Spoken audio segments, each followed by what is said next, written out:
সাদা কাগজ। এমন দৃশ্য আগে কেউ দেখেনি, ঠিক যেন হিটলারের বন্দিশালা। এই চেয়ারে করে দেওয়া হতো ইলেকট্রিক শক। হাই ভ্যালু বন্দীদের ইলেকট্রিক শক দিতে ব্যবহার হতো এই চেয়ার। শত শত মানুষকে এই গোপন বন্দিশালাতে এনে করা হতো নির্যাতন।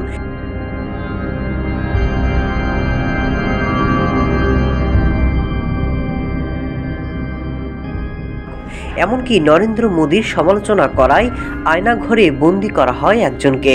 তারই বর্ণনা দেন তিনি। চিৎকার না থামানো পর্যন্ত তাকে মারতে থাকতো তারা। সেভাবে করে আমাদের দিনগুলো পার হতো। এবং তারা এবার এই পাশে আমার ডান পাশে একটা ছেলে ছিল, তো কিছুক্ষণ পর পর খুব মারতো, তো কন্টিনিউয়াস মারতো, এবং ও যতক্ষণ না কান্না থামাতো না, চিৎকার থামাতো না, ওকে মারতো। তো আমি তখন জিজ্ঞেস করতাম ও কেন মারতেছে, তো সব বলতে ও ওকে মারতে মারতো পাগল হয়ে গেছে এবং ন্যাংটা দাঁড়ায় থাকতো, এই জন্য ওকে মারতো। এবং ওকে কন্টিনিউয়াস মারতো যতক্ষণ ও সাউন্ড বলতো।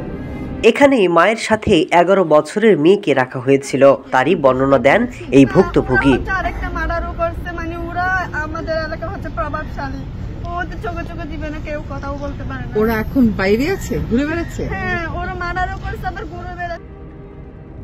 আয়নাঘরে থাকার বর্ণনা দেন সালাউদ্দিন কাদের চৌধুরীর ছেলে নাহিদকেও রাখা হয় যেখানে, তিনিও দেন সেখানকার বর্ণনা।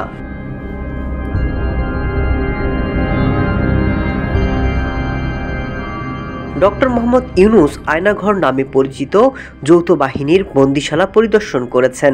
এ সময় তার সাথে স্থানীয় এবং বিদেশি গণমাধ্যমের প্রতিনিধিরাও ছিলেন।